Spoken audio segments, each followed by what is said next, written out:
and welcome to Miniatures Rundown. I'm Joshua, and this week I'm joined by a friend of the show and AOS aficionado, Kevin. Yep.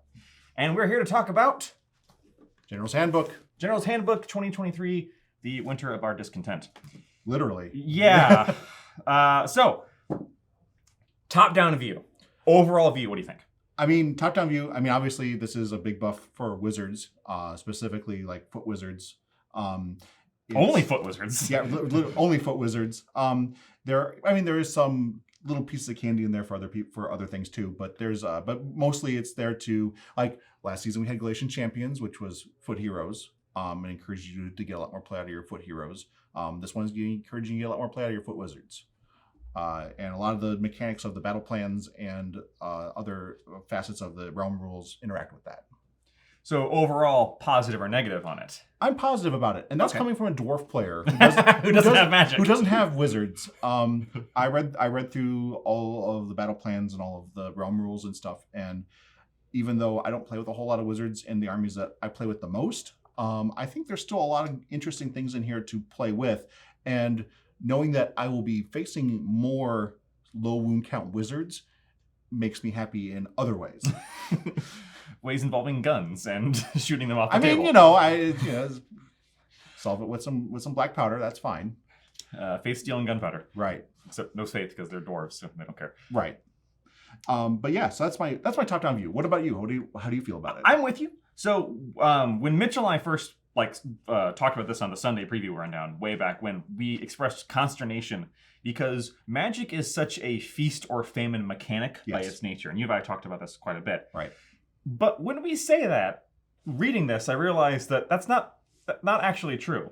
It's a feast or famine for character wizards. Correct. When we say that magic can be a problem or can be oppressive, what we actually mean is like literally a half dozen models in this game. Right. None of them are buffed by this much. Correct, yes. Because characters can't take unique spell lores. Correct. Characters, let's just say their names. Teclis, Croak, Nagash. Right. Honestly, it's more like Teclis, Croak, Nagash. I mean, he did get a huge points reduction. He did. Nagash. Still Nagash, yeah. Arkan the Black way down there somewhere. No, Arkan's above Nagash, really. Like, is he? Yes. Yeah. Good. As it should be. Let Nagash hear you. I am already on his crap list in so many ways. That's right, you're a Skaven player. But yeah. So, and those guys don't benefit from this in any way. Correct. And the mechanics allow you to counter them in ways that we've never been able to do before. Yes, absolutely. Teclis hates this book more than any other model. He does. It elevates other wizards, and there's nothing that an elf dislikes more than other things being up on their own level. So, I thought you were going to say nothing an elf dislikes more than something being up themselves, and I was like, well, I disagree with that. Depends on what elf you're talking about. Blanket statements. So let's get into it, I guess. Yes. By what we mean by all this. So to dive into it, the things that have changed, obviously from last season, Galatian Champions are gone. The one big thing that kind of carried over from the last season to this season is a change in Lookout Sir. Yes. In a fashion anyway. Still the same mechanic as -1 to hit if you're within 3 inches of a unit with 3 or more models. But with the additional caveat of that you cannot be targeted by missile weapons over 12 inches away. Yes. If you are under 10 wounds. Right. So same, right. Parameters. No mount. No mount. That's a big one. Right. No mount under 10 wounds, and you're by a unit of 3 or more models. Correct. You cannot be targeted by ranged weapons more than 12 inches away. Right. AKA we're 40K-ing this. Right. And very much kind of mixing Lone Operative from 40K into Age of Sigmar. Yes. Because it's always been kind of a careful balance in Age of Sigmar of how much we want people to be able to snipe heroes. On the one hand, having your heroes, your 4, 5, 6 wound heroes get sniped is just really sucks. Right. Because it encourages not taking them. Right. On the other hand, having an unshootable, unkillable hero behind a block of 60 zombies is really not fun to fight. Right. Having buff heroes who make their units very, very good and not being able to do anything about them is never fun to fight either. Right. That's always the yin and yang. They kind of solved it with Sharpshooters Battalion, but it was Sharpshooters was very restrictive in what you could take with it. Yeah. And I think that this is I haven't gotten a game in with the new GHB yet because it just came out today at time of recording. But that doesn't mean that I couldn't have played. But okay, fair. But Cheryl, I need to play a game before we record. It encourages you to get close to the heroes. If you have a lot of range attack, if you have a lot of missile weapons, and your goal is to kill those small heroes, that you have to get within 12 inches of them now. Yes. And I think that encourages a lot more engagement. Yes. The problem with shooting is when I shoot you, you can't touch me. Right. Long strikes being 30 inches away and going. And it definitely, exactly. And long strikes are probably one of the biggest offenders of that. Yeah. I would argue maybe the single largest, which kind of makes sense for a model with a sniper rifle crossbow. Right. And to a lesser extent, far lesser extent, Cruel Boys. Cruel what? GW. Cruel what? Yeah. Please, GW. Please make that army okay. Hey, look, you're doing better than Bone Splitters. Fair. Okay. So that's the big change from the previous season to this season. And it's worth noting, and the reason you bring that up is because all of that applies to all of the wizards we're about to talk about. Correct, yes. So keep that in mind. Your wizards can't just be turbo sniped, as long as they're within friends. Right. So yeah, the wizard heroes are becoming, and under 9 wounds or less, become Antorian locuses. 9 wounds less and no mount. Not unique. The mount is not necessarily a requirement of that. Oh, it's not? No. Oh, never mind. So you can be mounted. The number of wizards that are also mounted is kind of small. Like there's Ostearch Bone Reaper one. Yeah, I think there's like 3 in the game. But anyway, that plays right into the next part, which is the optimal locus, where if you're going second, you can pick one of your a hero to be that is a locus, and it can cast 1 extra spell and unbind an extra spell. If they are not a locus, you just get a 1 command point. Can only be spent by that hero. By that hero, yes. So this is more in the grand tradition now. It's a tradition by this point because we've had 3 GHBs in a row where they're trying this.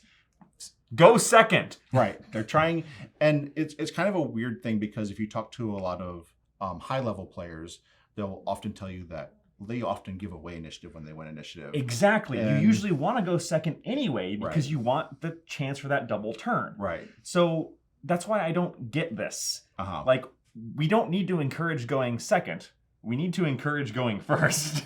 And I think the line of thinking there is that because and small tangent, but the initiative mechanic is one of the most challenging things about learning Age of Sigmar and becoming proficient at Age of Sigmar, because if you and your buddy are just starting to play and you're figuring out the game, that's going to seem like the most stupid broken mechanic. It's going to be the thing that ends games the most. Right. Is he rolled the double turn and tabled me, right, or I rolled the double turn and tabled him. But as you play a lot more and you get used to that mechanic and start building your armies with that mechanic in mind, you start understanding that that's the mark of a less senior player in the game.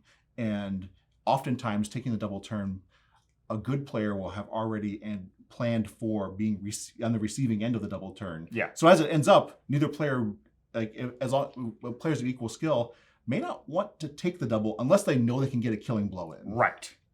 How I learned to stop worrying and love the double turn. Yeah, right. We can do a whole video on that. Yeah. But anyway, tune in next time. Yeah. So instead of the aspects of the beast last time, we have the Newfound Adornments, which are a separate category. They're not artifacts; they're a separate category. Yes. You can't take an artifact and a Newfound Adornment on the same model, which is important. Correct. Even if you take the double enhancement. Correct. You can't ever put an artifact of power and a Nullstone Adornment on the same guy. Which I think fluff-wise, it kind of makes sense. Like, you can't have a magic thing on a guy that has... fluff-wise or not, I think I just like... I do too. And because there are... I already looked at that. Like, there are combinations out there where this could be extremely strong. Yeah, just dumb. The one that stands out to me the most is the Pouch of Null Dust. I like that one just because if with the correct timing... Now, what it does, I'll just go over what it does very quickly, is that once per battle, you can toss out the Pouch of Null Dust. Until the end of the phase, double 1s, double 3s, and double 2s are treated as miscasts, or if you use Primal Magic, which is another thing we'll talk about in a second here, we'll make a Primal Miscast, which is an even worse Which is really bad. Yeah. D3 plus 3 mortal wounds. And then You roll a dice for each endless spell on the battlefield. On a 5-up, it is dispelled. Which is stupid good. Yeah. Now, it's a 1 in 3 chance, and that affects different armies separately. Sure. Yeah, like some armies don't play with any endless spells. Right. But there are several endless spells out there that are kind of difficult to dispel. And this giving you a 1 in 3 chance to get rid of the endless spell is really strong. Yeah. But to go into that goes right into Primal Magic, which is a brand new mechanic that this is bringing to that this season is bringing, which is at the start of each hero phase, each player rolls a dice. Both players roll a dice. This is really important. On a 4-up, both players receive a Primal Magic dice. Right. So each hero phase, there's 2 dice up for grabs. And it's not I rolled a 4, I get 1, and you don't. Yeah. It's I rolled a 4, we both get 1. Correct. We both rolled a 4, we both get 1. So I really like that. I love that. Yeah. That's my favorite part of the Primal Magic is it's not this, I rolled a 4-up, I win. So you can use these dice to supplement your casting. Mm-hmm. What's really cool about these is you can use them after you've rolled the dice for the casting or unbinding attempt. Mm-hmm. If you choose to re-roll, if you have a mechanic that re-rolls, you must re-roll. And if you use that mechanic, you can't then use Primal Dice on top of that. So this also ties into a lot of the things that have rerolls like that are characters or heroes. So they don't benefit from this anyway. Right. And now they definitely don't benefit from this. And like Teclis specifically, his casting can't be modified. Right. And these count as modifiers to the casting. So he can't use them at all. And cogs. Chronomatic cogs, which gives you the rerolls. Right. You can't do that and use this. Well, cogs have changed. Oh, I haven't seen that yet. Yeah, we'll talk about that too. We'll get there. Actually, a lot of the endless spells have changed really significantly. Yeah. But anyway, using these dice now, a primal miscast. What's a primal miscast? So if you have a double 1 on any of the dice, including the primal dice that you use, is a primal miscast, which does D3 plus 3 mortal wounds to each unit within 3 inches of the caster. It's D3 plus 3 to the person who casts, and then every other unit within 3 inches gets D3. That's correct, yes. So it's an explosion in like an actual explosion sense.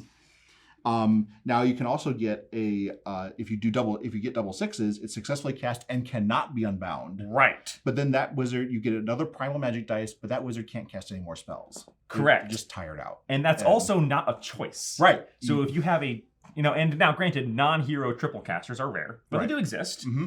If you roll your first dice and you roll a 6 and a 1, mm-hmm. and you're like, but I needed a 10, so I want to add a Primal Magic dice. And you roll another 6, goes off, no unbinding, but then you're also done. Right. So I like that a lot. Well, and there'll be a lot more triple casters now that the second player gets to pick a caster to get an extra spell. Exactly. So because a lot of those double casters become triple casters. Right. So yeah, I really love this mechanic. Yep. And as we've talked about earlier, is that this allows, because it works on unbinds too, is that this allows casters that are less powerful to compete with the big character casters that are out there. So the big one we talked about this before the show is Teclis. Right. Teclis' big thing is he can auto-cast 4 spells at 10. Right. Like I have 4 spells, their casting rolls at 10. End of story. Right. And Teclis' other big thing is that those spells are very powerful buffs or debuffs. Right. Specifically, there's one really great buff and one really great debuff. Mm-hmm. You can wait for that debuff, and if Teclis says, "Okay, I'm going to auto cast on a 10," you can go, "That's great. I'm going to unbind." Let's say I roll 2d6. I roll 7. I roll 7. The average on 3d6 is 11. Right. It's like 10.5. 10 point, yeah. So you have a pretty decent shot of being able to functionally automatically unbind Teclis' one big spell. Right. That's huge. I love this because this is both empowering mages, but also providing counterplay to mages that have never had counterplay before. Right. Because the only counterplay to get to Teclis before this was Croak, maybe, and or vice versa. Or if you had an auto unbind available in your army, right, like through an artifact, which were usually only once per battle. Right, usually like it's the one Stormcast incanter that everyone's allying in because nope. Yeah, you want to stop that one thing, and it helps out. There's just all kinds of really cool things that this enables characters. So many. I'm thinking about Daughters of Cain. Mm-hmm. A lot there were some of their most powerful buffs going on 8+. Mm-hmm. It's kind of hard to get off on just 2 dice. Yes. Well, Primal Magic, you can now. That's a very realistic cast to be able to get Mind Razor off, for instance. Yes. But also a pretty realistic cast to undo it. Correct. Yeah. Which I really like that. Yes. Like that feels like balance already happened. Yes. Which is... Primal Magic is a resource that both players have and want to use. Right. Now, if you don't have any wizards, first off, getting the command point is decent. Yeah. Second off, the nullstone and ornaments, like you talked about. Right. You don't have access to those if you have a wizard in your army. Right. Or anything that acts like a wizard. Correct. And I love that too. Yeah. Like they were like, no. If it acts like a wizard, looks like a duck, talks like a duck, quacks like a duck. Right. It's a wizard. The other one is the hand-carved nullstone icon. That's my favorite because it makes the bearer of able to unbind like a wizard. Right. And each time you unbind, you get another unbind. That's really cool. Ding, I really like ding, that. Ding. It definitely gives an opportunity, because this is an extra enhancement on top of your normal artifacts and all that stuff. You can just put it on a character, and that gives you some play. Doesn't cost you anything. Yeah. You got it anyway. You might as well throw it on a hero character and Right. just go, okay, well, I have a shot at unbinds. Right. Briefly before we move on, I do believe another FAQ errata thing is the Arcane Tome. Yes. If you put an Arcane Tome on somebody, remember the Arcane Tome got changed, it was a while back. Like, no, and you don't get any unique spells. You get Arcane Bolt, Mystic Shield, and that's your lot. Right. But it does make you a Locust. It does make you a Locust, yes. So you do if you're under 10 wins. Right. So speaking of, let's talk about the Realms of Magic, because you can pick one spell from this Primal Frost lore for each Locust in your army. So each Locust gets a different one. Right. Instead of picking one spell from another lore that they know. Right. So it does not say you can't pick the same one twice. Right. So you could pick one to each on your locusts. Right. Obviously, because you could do that with normal spells too. In case you lose a wizard, then you have a backup wizard that can cast the same spell if you really want that correct, spell. but you still can't cast the same spell more than once in a tear.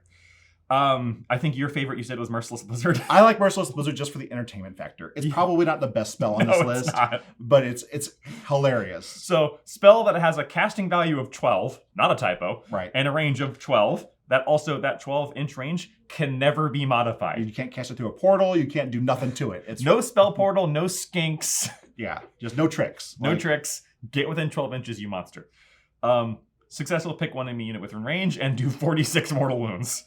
But for each roll of 1, the caster gets D3 mortal wounds that cannot be negated. That's so cool. I love that. So cool. Because you could, again, Techless. Right. You could hit Techless for 46 mortals. Right. I don't care if you have a 4-up save against mortals. That's still probably going to kill him. Right. It's probably going to kill you too. Yeah. And a casting value of 12 is functionally saying, I hope you got Primal Magic dice. Right, exactly. Like, you basically need it to get that off. Like, there's just... They're rare, but there are hero characters in this game, non-unique heroes, who could take the spell that do have auto-cast mechanics. That's true. It is possible. They did adjust that, at least for Bone Reapers. Yes. Where with the one that they could, it has to be from their lore to have yes. it unbindable. There are other things like Skaven can snort Warpstone Dust and get a +2, right, or something like that, which puts it more in the realm of possibility. Yeah. Although still a long shot. But like snort the Warpstone Dust, stand next to Arcane, +3, not bad. Not bad. Yeah. The one that the internet was kind of exploding about was Hoarfrost. Hoarfrost is probably the best spell in this lore. Probably. Yeah. Casting value of 8, which still it's high. Yes. Still probably going to need that primal dice. You roll a D3, and then whatever the value you get on the D3, you can pick a melee weapon on a friendly and give one of its characteristics that value. Right. So let's say if you rolled 2, you could make their weapon to hit characteristic of 2, their to wound characteristic of 2, or their rend characteristic of 2. The rend's the big one. Yeah, the rend is very much the big one. I'm looking at like, and things I'm looking at for this spell are things like Beastmen, who have a pretty bad hit roll. They hit on 4s, but they wound on 3s. No matter what you get on this dice, it's improving something that they're doing. Yes. The important thing about this is that this changes the characteristic and it cannot be further modified. Correct. But the die roll can be modified. So like for the hit and to wound, if something gives +1 to hit roll or +1 to wound roll, it still can interact with this. But the rend, there's nothing that really does that for rend. So, but like, so if you Hoarfrost someone to give them rend 3, you can't then add an additional rend on top of that. Correct. And auto-modified ones still fail. Right. Yeah. So why would you give someone a 1-up to hit? Well, because if there's modifiers, that undoes that. Right. It's the 1-up save thing from Bastildon. Yep. Rest in piss. But yeah, ogres are really a big fan of Hoarfrost too, because they have a lot of thematic. Yeah, absolutely. one big complaint, of course, from ogres is that their attack characteristics aren't super great. Like they hit like trucks when they hit, but they just are not. They're super very great. swingy. Yeah. So this helps them a lot. I don't. It's just a really good spell. Yep. The only thing that really hurts it is the Holy Within 12. Yes. So you have to be really good about positioning your stuff. Which is a common theme. Right. You got to get close. Right. You got to get close to do your stuff. They don't want wizards standing at the back of the board doing their thing. They want wizards being frontline combatants. Right. Because if you're wholly within 12 of a melee unit, well, then you're a lot closer to being shot. Right. From that whole 12-inch. Exactly. Rupture, basically just a value of 10. You pick an incarnate, it's wild. Or an endless spell. Endless spell, yeah. Either way, it's very situational. It is, but there is a battle trait we'll get to. Yes, that interacts with that, yeah. Command traits, we won't go over all of them. There's the usual ones, things like... know the whole lore. Know the whole lore. On a 5-up, get another Primal Magic dice. Right. Now, this is a command trait, so this takes place of you have to choose to either take one of these or one of your own command traits. Yes, and this is only on a general. Right. Who cannot be a named hero. Right. Chill to the Bone, on a miscast, you can ignore once per battle on a 3-up. Yep. And then the last one, which is really funny. This is my favorite, even though it's probably not the best. No, go ahead. But Eater of Magic, if this general unbinds a spell on a 5-up, the caster no longer knows that spell. Yeah. Now, my dream is for... Now, these can only go on Antoran Locuses. Correct. So it has to be your general. That means, let's break down what this means. It means your general has to be an Antoran Locus, which means they are a wizard yep. who is below 10 wounds. Right. But my dream, of course, is for Teclis to cast one of his BS spells and for me to unbind it. And then for him for a god to forget his spell. That's what I want. Yeah. It's only on a 5-up, which is, a 1 in 3. Right. Not great, but... I like my odds. It's too unreliable to be good, right. But boy, is that funny when it goes off. Right. The core battalions. There are 2 of them. Yep. Kind of the running theme that we've been doing for G3 GHBs now is that there is a battalion and a counter battalion. Right. We've got the I hate that word, by the way. Antorian acolytes. Did you get through that okay? Yeah, the All D right. and the T together just ugh. Basically it's you can have between 2 and 3 Andorian locusts, honestly. Right. At the start of the hero phase, if there are 2 or more friendly locust units in this battalion, roll a dice on a 3, plus you gain 1 Primal Magic dice. Right. So you have to have, really you want 3 in here to really because if you lose 1, then you've lost the benefit of the battalion.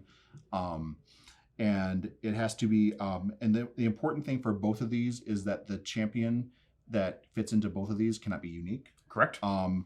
And of course, the locus in the first one is kind of self-explanatory. And the first one does say you cannot have a mount.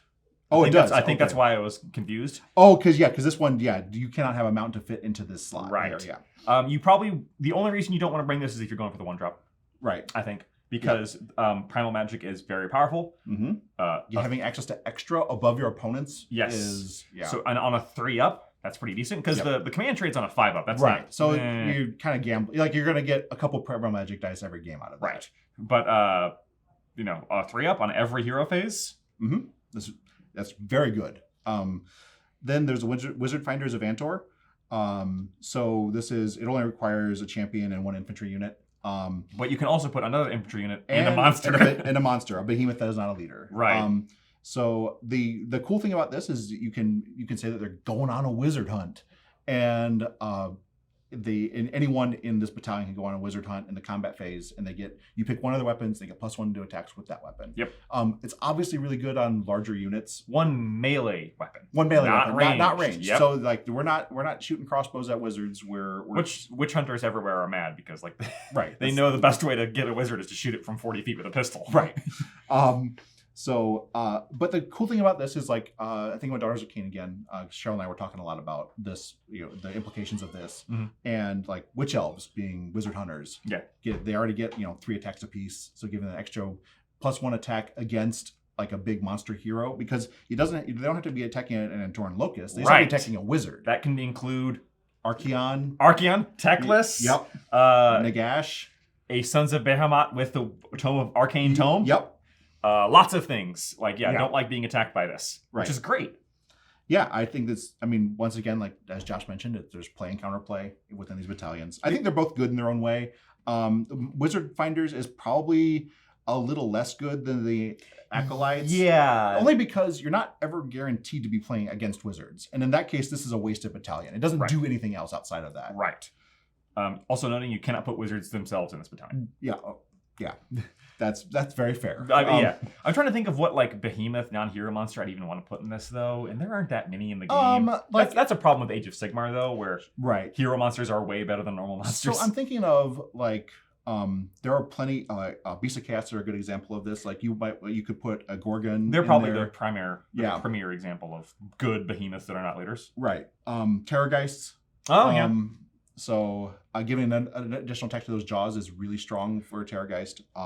The reason I say behemoth is because something that can get to wizards and engage them, which usually means large movement and fly, is going to be infinitely more valuable than a 5-inch moving foot slugger. Right. Well, and looking at it too, it's like I could put an ironclad in there. It doesn't do anything for it, but I could put an ironclad in there. It doesn't do anything for it if you're a coward. Hey, but if you've got a beard and you ram with that ironclad, then this is beep beep. You see that wizard? Ram him. I mean, I do that on occasion. If you don't ram your ironclad at least once a game, you're not playing Caradon right. That's my hot take. I like it. I like it. So then we have the Grand Strats. Yeah. They're pretty middling. Like there are some that are Slaughter of Sorcery is probably one that stands out to me the most. You can really tell that they have like a design doc for Grand Strats and they just slot in the different keywords. Right. Because it's like, okay, when the battle ends, you complete this grand strategy if there are no X units on the battlefield. Right. Last time it was champions. Yeah. This time it's wizards. Yep. So to that end, they're fine. Your mileage on this is going to vary wildly depending on your army and how good your grand strats Your are. own grand, like I imagine that books that have good, reliable grand strats are still going to take those and not opt for these. But like Skaven, I could see taking a couple of these because theirs aren't particularly great. Right. Daughters of Cain are particularly great, so they're not going to care. Right. None of these are particularly wonderful. Like the only thing one that really stands out to me that I both like and I don't like is Slaughter of Sorcery. So we complete it if there are no wizards on the battlefield. So say you're playing Fire Slayers versus Khorne. Mm-hmm. Well, then both people, if they both took that one, they both get that one. Right. Just and it cancels out. Yeah. So there are matchups where you could take that and it's like, I get points. And yeah, it feels like that almost makes it an auto take if you're playing an army that does not have any wizards. Just for the chance. Because then if you do the matchup of another non-wizard, then okay, well, we both have that. So I don't have to worry about not having it. Right.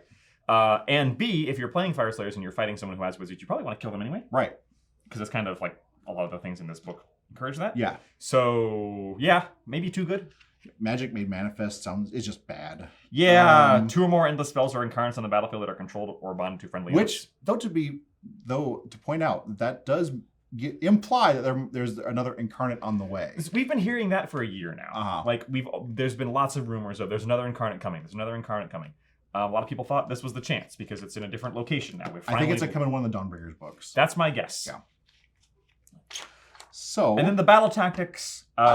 Pretty good. I'm actually really happy with these, by and large. They're a lot better than last version. Yes. Much better. They are not as oppressively hard to achieve and not quite as many requirements. But also not as easy as the first GHB. Right, which was a problem with the first GHB. Which was just like they were all auto-includes, except 2 of them. So one that stands out to me is Reprisal, and that's because I play dwarves. You complete this battle tactic if an enemy unit that destroyed a friendly general earlier in the battle is destroyed in this turn. Yep. So very often, as one of my strategies, where if I have the opportunity to go for an enemy general and sacrifice another unit to do it, I will often do that because removing your opponent's general is usually very, very good. It denies a command point. It denies a command point. Yeah, lots of reasons to do that. This gives some recompense. Right. And it's earlier in the battle. Right. So it doesn't have to be the previous turn. You can bide your time. Like someone could, gosh forbid, someone kills your general on turn 1. Right. And you go, that's going in the book. And then 2 turns later, you have an opportunity and you're like, that guy. Right. Or you have even there are opportunities for models that act as generals because this would qualify. Because it doesn't have to be the general that was chosen. You kill Morathi, you can get this. Right. You've got Morathi on 3 wounds left. You know you're going to do the last 3 on that last phase. You pick this tactic and get some points. Right. Or even I'm thinking of Brock, for instance. For if you're playing in Barak Nar, he counts as a general. He usually wants to just get up there and start smashing things as soon as he possibly can. Until he dies. And then whatever killed him, you can come back with Reprisal and get some points out of that. Yeah. I think that's really cool. So that's my favorite for out of these battle tactics. A lot of these though are like they require positioning. There's not really much that require, like the only one that really is like magical dominance is the only one where you can just sit on your hands and score points. But even then, it like that depends on who you're fighting. That's true. Yes. Because with Primal Magic, if you pick magical dominance, I'm gonna spite unbind one of your spells with one of mine if I can. It's one that you can keep in your the one thing about magical dominance is one that you can keep in your pocket for late game when you don't have anything else to do. Right. And your opponent may be low on resources. Maybe maybe they're out of Primal Magic dice. Maybe you kill all the wizards. Right. Yeah, something like that. It's not bad.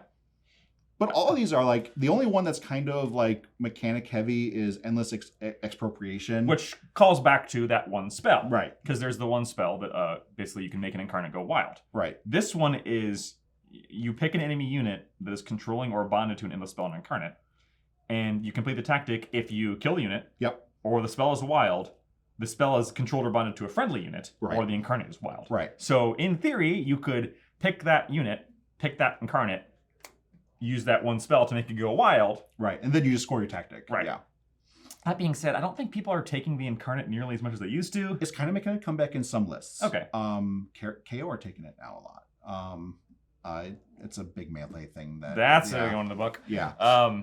With this though, I will say that this book does not buff incarnates and gives far more ways to fight them than previously. It does. And the incarnate was always kind of a controversial thing, depending on who you talk to. I always liked the idea of the incarnate. It was really, really strong when it came out. Mm-hmm. And then people started to learn how to fight against it. And then people took it as a tech piece. Yes. Which I think is where it belongs. So because if no one knows how to deal with an incarnate, it's not nearly as strong. Yeah, no, it's actually not that great. Yeah. And this gives even more opportunities to deal with the incarnate. Right. Because if you have, let's say your general has know all the lore of Hoarfrost. Right. And they just, okay, you got a Primal Magic dice. Ding. Yeah, now there's that does kind of have a double-edged sword aspect to it, because a lot of times people want their incarnate to be wild because that's actually stronger when it's wild. Yes, because you can run and charge with it. Right. But if the incarnate's in a bad position, right, then making it go wild when it's within 2 inches of one of their friendly units is very strong. Right. It's like, if you're KO and you brought an incarnate, but let's say you had to deploy it next to your ironclad. Oops. Yep. Now it's fighting and you can't retreat because it's an incarnate. So, right. And you have no choice but to try and gun it down at point blank range, wasting an entire turn. Right. That's the dream. Right. Honestly, what this means is if I have an incarnate, I'm not deploying it anywhere near any of my stuff. Far away. You over there. But yeah, so those are the ones that really are kind of stand out. Last but certainly not least, we're going to kind of talk a little bit about the battle plan. The battle plan. So I'll be upfront and say that I really love these battle plans as a whole body of work. That's mostly what I'm going to say about it. We're not going to go over each of them because there's way too many of them. Yeah. But what I will say is only one of them has that dumb stair-step deployment. Right. Oh, thank goodness that's just at a minimum. That's number 4. Every step is forward. Yep. I hate that deployment. Yeah, that one is... So it does a few things that are like... I understand why people don't like it. They're called sins, yes. Yeah. Or war crimes. They're like... It might as well be just flatline. It doesn't actually change much. Right. Because no fool is ever going to deploy over here. Because that's how you get your stuff killed, by deploying in the... That's called the trap zone. I mean, it's not wrong. I mean, the only time you ever would is if you know that you have the choice to go first, and then you are planning an alpha strike based on being able to deploy here. Right. And which your opponent would hopefully be aware that would be, as soon as you start putting stuff there, that's like, because if you're doing a one drop and you're going to plan to go first, you're going to put stuff there. Right. Your opponent gets to counter deploy. That's the problem with the one drop, Right. is you very much telegraph. Unless you're playing Bastion Karthlos and one dropping and then deploying 3 units over here. Right. Which is But yeah, all of these have interesting mechanics that 4D interact chess. with the objectives in some way. The only one I think we don't like is Towers in the Tundra. I agree. And that's the very last one. And the only reason I don't like it is because I think it's variable based upon the terrain collection that you're playing with. Yeah. Because basically you have to nominate 2 terrain pieces to be the wizard tower. And it forces it to be defensive terrain. Right. Which I actually really like, and I wish people would play more with defensive terrain than they presently do. That is a problem in the Age of Sigmar scene in general. Right. The terrain is very often an afterthought. Right. So this does not jive with that. Right. Because this does not want your terrain to be an afterthought. So maybe they're trying to encourage you to explore the terrain a bit more. Mostly, this makes me mad that they no longer sell that observatory kit. That's true. Because that is the perfect wizard's tower. It is. Now that we're talking about terrain, though, there's a fun thing, though, is that I see new terrain kits in the front. Yes, this has been called out. There are a few, there's only one here, but there's basically like a little manor thing. Right. We'll have to take a picture and put it up so everyone can see it. Right. There's a little manor, like a little completed Dawnbringer's house thing. Veranda thing. Because we had the ones that were under construction in the previous Thondia Strongpoint. Yes. And then now we have these completed ones, which look like they have staircases in the back. Yeah, I can climb up them, and so that is maybe those would make great wizard tower like things. Yeah, not bad. I mean, they're functional. Yes, they're functional. Yeah, but wizard tower needs to be nice and tall. And which if only that Sigmarite observatory thing was was still in production. And if get on it, GW. If you have one of those, you are sitting on gold. Yes, seriously, sell on eBay for $400 billion or whatever. But yes, that's the grand overview of the General's Handbook. Overall, even being a player who doesn't play with a whole lot of wizards, typically, like I do have armies where I do have a lot of wizards. Mm-hmm. But my main armies are ones that don't really have wizards at all. I still see a lot of play in here for myself, which was something that I was so skeptical about. That's what the thing you and I and Mitchell and I were incredibly about was wizards are already like good or like really good or really bad. Right. What we were worried about is the mid-tier wizards being left out. Right. This book seems designed to make you play with your mid-wizards. Right. Not your overpowered hero characters. Right. I'm not going to say overpowered, but not your Teclis, not your Croak, not your Nagash. Right. Or at the very least, it gives you tools to help deal with those models. Right. Because Teclis is still going to be Teclis. He's still going to be really good. Yeah. I mean, he's definitely still great. But because you can get extra dice to unbinding, like that now gives you an access to it with no extra cost. It gives you an extra tool to help deal with those models. I think you saying that as somebody who doesn't play wizards, you're still excited about this is probably the best review we could give. Yeah, because that's a great sign. A big part of that is because I think the battle plans are really engaging. That's the battle plans being solid too helps. There's so many battle plans that encourage you to interact with your opponent.